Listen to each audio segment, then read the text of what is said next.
Good morning students.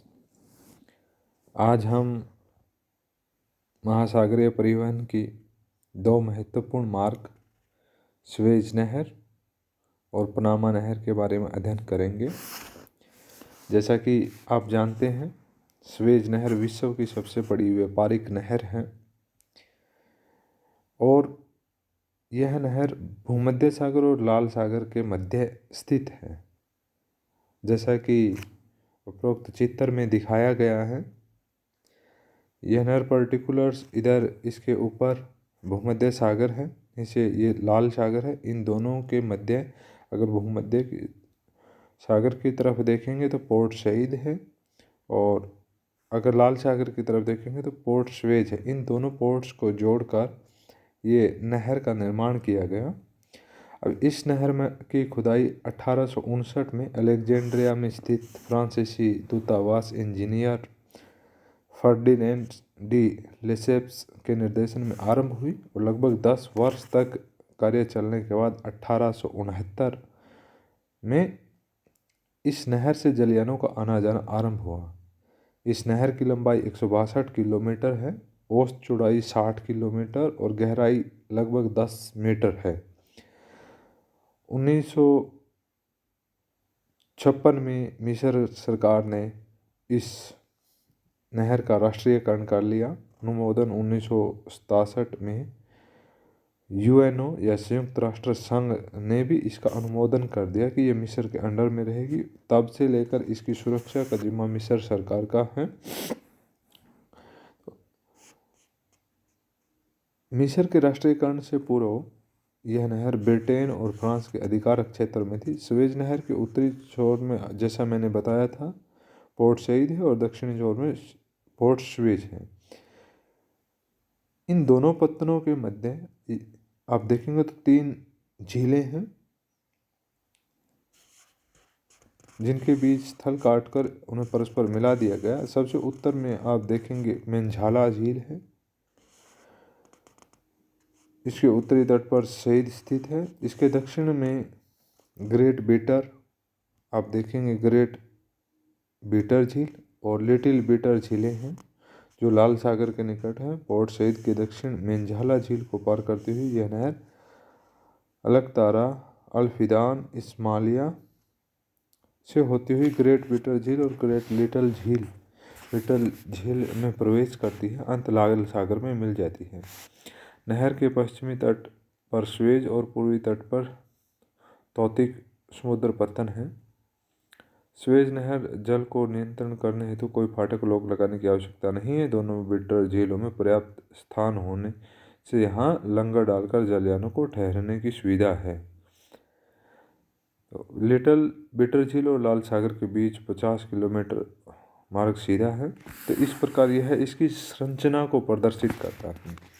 अब आते हैं हम इसके स्वेज नहर के महत्व के बारे में। इसकी लोकेशन आप देखना चाहें तो स्क्रीन पर देखें। भूमध्य सागर और लाल सागर के बीच के जो पोर्शन है उसको काट कर ये बनाया गया है। अगर इसका महत्व देखेंगे तो स्वेज नहर बनने के बाद यूरोप और एशिया के सुदूर पूर्व के देशों के मध्य समुद्री परिवहन में समय, ईंधन और दूरी की बचत हुई है।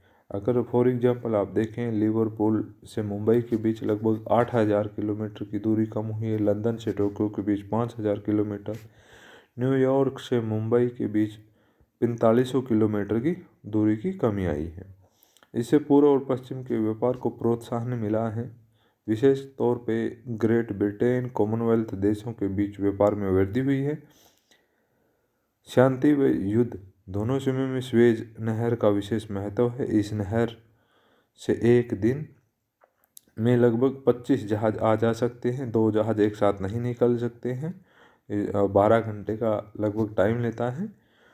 तो इस नहर की सुरक्षा का दायित्व मिस्र पर है। इस नहर को लगभग प्रतिवर्ष 12,000 जहाज गुजरते हैं। इसके 1/3 जहाज अकेले ग्रेट ब्रिटेन के होते हैं। इसलिए स्वेज को ब्रिटिश सरकार की जीवन रेखा कहते हैं।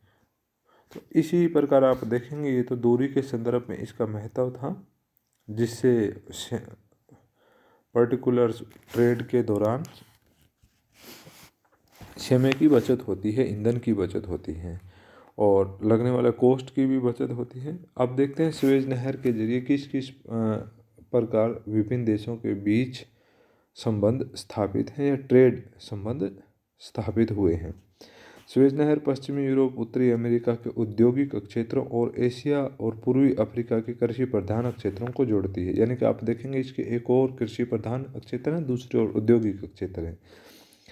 एशियाई और पूर्वी अफ्रीकी देशों से अधिकांश औद्योगिक कच्चे माल, सूती वस्त्र, जूट के सामान, कृषि उपज, गर्म मसाले, चीनी, चाय, कहवा यूरोपीय देशों को सुएज मार्ग से भेजे जाते हैं। और यूरोप से आने वाले वस्तुओं में इस्पात मशीनें, वैज्ञानिक उपकरण, मोटर गाड़ियाँ, रेल के सामान, उर्वरक, दवाएं, रासायनिक पदार्थ हैं। ऑस्ट्रेलिया से गेहूं, ऊन, मांस, सोना, न्यूजीलैंड से ऊन, दूध निर्मित पदार्थों का निर्यात यूरोपीय देशों को सुएज मार्ग से होता है। पश्चिमी एशियाई देशों के पेट्रोलियम उत्पादक देश से तेल के टैंकर जलयानों द्वारा सुएज मार्ग से यूरोप और उत्तरी अमेरिका को भेजे जाते हैं। तो इस प्रकार आप देखेंगे कि किन किन पदार्थों का परिवहन सुएज नहर के द्वारा किया जाता है। तो पहला तो हमने आज इसके बारे में पढ़ा। दूसरा हम करेंगे पनामा नहर।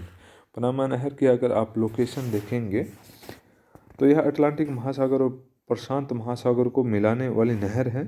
इसका निर्माण उत्तरी और दक्षिणी अमेरिका के मध्य पनामा जल संधि को काटकर बनाया गया। पनामा जल डमरू मध्य देखें आप, उत्तरी अमेरिका और दक्षिणी अमेरिका के बीच, जैसे ये मानचित्र में आप स्क्रीन पर देख पा रहे हैं। पनामा सिटी है उत्तरी अमेरिका महाद्वीप और दक्षिणी अमेरिका। इस पनामा जो जल डमरू मध्य है इसको काटकर किसी पनामा नहर का निर्माण किया गया। पनामा नहर का निर्माण पर 16वीं शताब्दी से ही विचार किया जा रहा था, परंतु इस नहर की योजना को क्रियान्वित होने में बहुत वर्ष लगे, क्योंकि इसका मुख्य कारण था कि पनामा स्थल जल संयोजक की भूमि पर्वतीय थी, यानी कि उसकी भूमि समतल नहीं थी, पर्वतीय भूमि थी। उसकी बाधाओं को दूर करने के लिए नहर में कई स्थानों पर अवरोधक फाटक लोक लगाने पड़े, यानी कि लिफ्टिंग सिस्टम इसमें लगाए गए हैं। इसने नहर का निर्माण कार्य 1904 में आरंभ हुआ और 1914 को पूर्ण हुआ और इसका उद्घाटन हुआ। 7 करोड़ 50 लाख पाउंड की राशि व्यय हुई। इस नहर में कुलेबरा पहाड़ी को काट कर किया गया। इस नहर का निर्माण, इसकी लंबाई 82 किलोमीटर है, चौड़ाई 90 मीटर है और न्यूनतम गहराई 12 मीटर है। नहर का सबसे ऊंचा भाग समुद्र जल से 26 मीटर ऊंचा है, जिस पर जल को नियंत्रित करने के लिए 3 लॉक्स लगे हैं। अटलांटिक छोर पर अटलांटिक महासागर की तरफ अगर देखेंगे तो गाटून लॉक है, मध्य में पेड्रो लॉक्स है और प्रशांत महासागर के छोर पर अगर देखेंगे तो मिराफ्लोर्स लॉक है। इन अवरोधक फाटकों के द्वारा जलयानों को पार करते समय जल को नियंत्रित किया जाता है, जिससे वे पर्वतीय भूमि को सुगमतापूर्वक पार कर लेते हैं। यानी कि जल को नियंत्रित करने के लिए लॉक सिस्टम है इसमें। इस नहर को पार करने के लिए 7 से 8 घंटे लगते हैं। इस नहर से 2 जलयान एक साथ आ जा सकते हैं। 24 घंटे में लगभग 50 जलयान आते हैं। यह नहर संयुक्त राज्य अमेरिका के नियंत्रण में और संयुक्त राज्य अमेरिका की आवश्यकता का ही यह परिणाम है, यानी कि उनकी आवश्यकता के लिए है परिणाम है।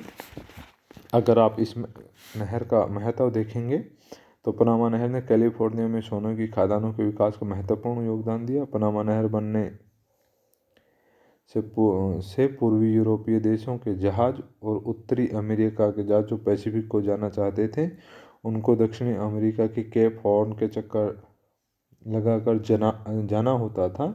अब न्यूयॉर्क से सैन फ्रांसिस्को जाने में 13,000 किलोमीटर की दूरी, न्यू ऑर्लियंस से सैन फ्रांसिस्को जाने को 14,200 किलोमीटर, लिवरपूल से सैन फ्रांसिस्को जाने में 9100 किलोमीटर की दूरी की कमी हुई है। न्यूयॉर्क से ऑस्ट्रेलिया के किसी भी पोर्ट के बीच लगभग 6400 किलोमीटर की दूरी की बचत करता है।